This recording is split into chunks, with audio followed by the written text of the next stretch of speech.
Deadlock in the Electoral College resulted in the House of Representatives choosing Alf Landon as President of the United States, in accordance to the Constitution. With the country reeling from the Great Depression and Black Monday, the President passes a relief bill through Congress. After it passes, a conference is held with the syndicalist and populist leaders Jack Reed and Huey Long, but a scandal results in the ousting of the President by General Douglas MacArthur. With America being divided between rival governments, MacArthur enacted War Plan White Yorktown. This meant the abandoning of the plains for a stronger position in the east. That includes New England. With the 30-day deadline coming to a close, fighting commenced between all sides. Despite having gaps in the front line, Federalist forces were able to hold the line for the most part, diverting attention to the syndicalists to connect New England and take their industrial bases. As fighting started, a push to link up the two Federalist strongholds commenced with the mobile divisions and Marine Corps fighting through Pennsylvania. More militias were being deployed throughout friendly territory, allowing for the front lines to be more solidified and allowing for riskier operations. These operations include the encircling of massive chunks of the syndicalist armies. With pressure from all sides and the capturing of Chicago from Federal forces, the syndicalists collapsed before they could be a massive threat. Federal forces then diverted attention to the populists in the South. Like Sherman before, Federal forces swept through Georgia, taking Atlanta and marching to the sea.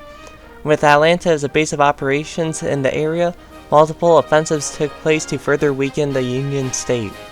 These offensives were costly for the Union, and with an all-front offensive ordered by General MacArthur, the Union collapsed. With only two main factions remaining, General MacArthur proposed a ceasefire to the Pacific states, which could have led to peaceful unification down the line. This, however, was refused and fighting continued. Pacific troops, even with favorable terrain, were not able to hold out against the onslaught of Federal troops. A breakthrough in the South resulted in the loss of major Californian cities for the Pacific states. The new capital for them was now in Seattle. The Marine Corps, along with several infantry and Irish volunteers, would conduct a naval invasion.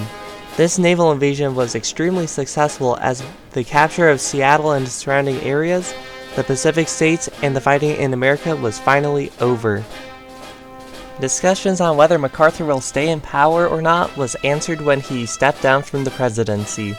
In his place, former President Alf Landon was reinstated as a puppet president until the 1940 elections could take place.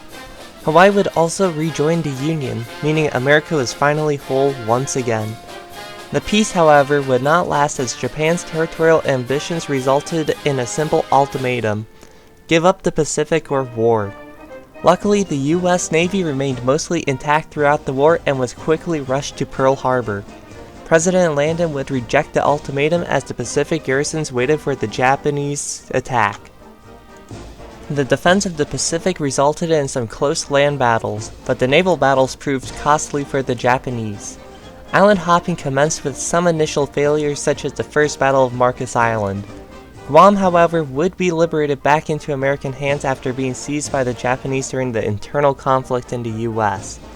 Marcus Island would see a second invasion and a naval battle, which resulted in the American flag being planted there once again. The Marine Corps would be further improved with pioneers and support companies, which they were lacking previously. These more powerful Marines would make the next island hopping campaigns much easier to do. The invasions of Iwo Jima and Okinawa were very successful, with Iwo Jima seeing two naval battles that were both American victories. To further aid the future landings in Japan, the island of Formosa would be invaded to station an army there. The Germans conducted a barely successful landing, but to its credit did distract Japanese forces and allowed the USMC to take the island with little resistance. After Formosa was liberated, the 1940 election saw General MacArthur become president once again, this time legally. America was in conflict, so MacArthur was brought back in, and also possibly due to the other guy being a die-hard segregationist. The Cincinnatus would technically not see the invasion of Japan, as this should be during the time Landon is still president, but the portrait is there. The Marine Corps made a successful landing in Nagasaki and the surrounding areas, but an invisible capital ship prevented American forces from crossing the straits to the other islands. A naval invasion later and the capture of Tokyo resulted in the Japanese surrendering without the power of the sun being dropped on them. Peace in America lasted for a bit as President MacArthur would then allow America to join the Entente to save Europe from the forces that plagued America years before. This involved securing the southern border via the invasion of Cincinnatus, Mexico. Mexico was quickly subdued and American forces would soon cross the Pacific to the Spanish front. There was surprisingly little pain in Spain, as a successful joint land and naval invasion of France resulted in significant gains for the Entente. Allied forces would expand the beachhead and try to pursue an encirclement of the Communard forces in the Pyrenees. The fighting took a lot longer than expected to get to the Mediterranean from Bordeaux, but there was some land gained in the north too.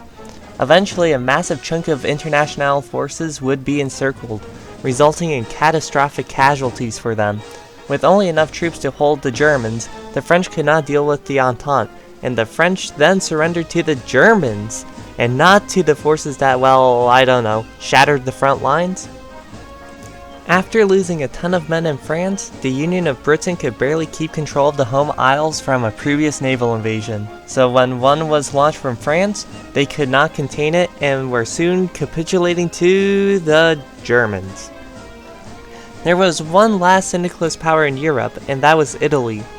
As usual, Italy proves to be the soft underbelly of Europe, as a quick naval invasion cuts them in two, and with an invasion from the Alps, they too will capitulate to the Germans for some reason. Liberia broke ties with America a long time ago, and since troops were needed for an invasion of India, the USMC stopped by to deal with some unfinished business. After the quick liberation of Liberia, the slow and painful one of India began. For some reason, two of the Marines decided to not have any org for the landing, but the other landings were successful. The Marines held valiantly until the rest of the army could arrive. Trench warfare took place on the front due to both sides having defendable terrain. More naval invasions took place to break the stalemate, and before the Indians could reinforce, a pincer was taking place to encircle as many commune troops as possible.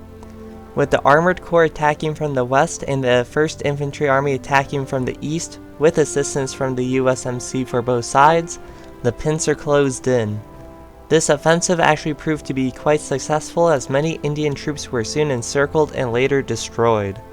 The Armored Corps would finally see the last of its light tanks be replaced with M4 Shermans, which gave them more firepower to finally break the front lines and end the Second Weltkrieg once and for all.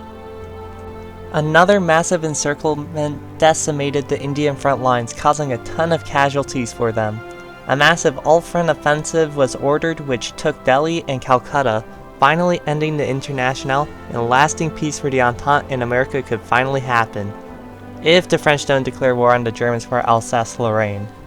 Thank you all for watching. If you have made it this far, a like and subscribe would be highly appreciated.